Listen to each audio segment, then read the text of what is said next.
माथेरानमध्ये मुसळधार पावसाचा कहर, पर्यटकांनी घेतला कौलारू घरांखाली आसरा। पावसाळा सुरू झाला आणि माथेरानला पुन्हा एकदा निसर्गाचं वरदान लाभलं, पण यंदा पावसाची तीव्रता अधिकच जाणवते आहे।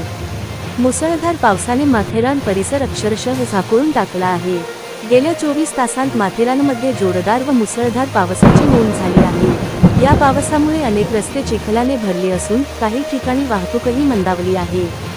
पर्यटक पावसापासून वाचण्यासाठी स्थानिकांच्या कौलारू घरांच्या ओट्यावर बसलेले, छत्र्यांसह थांबलेले। या मुसळधार पावसामुळे पर्यटक हैराण झाले असून अनेकांनी पावसापासून संरक्षणासाठी स्थानिकांच्या कौलारू घरांच्या ओट्यावर आसरा घेतला आहे।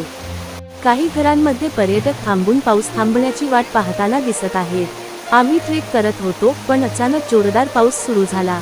आम्ही जवळच्याच एका घराच्या ओट्यावर थांबलो। इथले लोक खूप मदतीला धावून आले। माथेरानमधील स्थानिक लोकांनीही आपली माणुसकी दाखवत भिजलेल्या पर्यटकांना आपल्या घरांच्या ओट्यावर थांबू दिलं। काही जणांनी तर पाण्यापासून वाचण्यासाठी कव्हर असलेल्या जागा दाखवून दिल्या। पावसाळ्यात माथेरान हे स्वर्गासारखं भासतं। हिरवीगार शाल पांघरलेली डोंगररांग, धुक्याचा चादर आणि अंगावर कोसळणारा पाऊस। पण याच निसर्ग सौंदर्याचा अनुभव घेताना त्याची तीव्रता किती असू शकते, याचा प्रत्यय पर्यटकांना सध्या येतोय।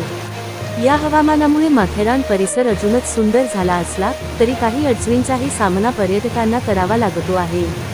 त्यामुळे प्रशासनाकडून सतर्कतेचा इशारा देण्यात आला आहे। पर्यटकांनी डोंगर उतरणं, ओल्या पायवाटांवरून फिरणं सध्या टाळावं। हवामान अजून काही वेळ अस्थिर राहण्याची शक्यता आहे। माथेरानमधील पावसाळी सौंदर्य हे अनुभवायलाच हवं, पण तेवढंच गरजेचं आहे काळजी घेणं आणि स्थानिकांच्या सूचनांचं पालन करणं। तुमचा अनुभव काय आहे? तुम्ही कधी पावसात माथेरानला गेला आहात का?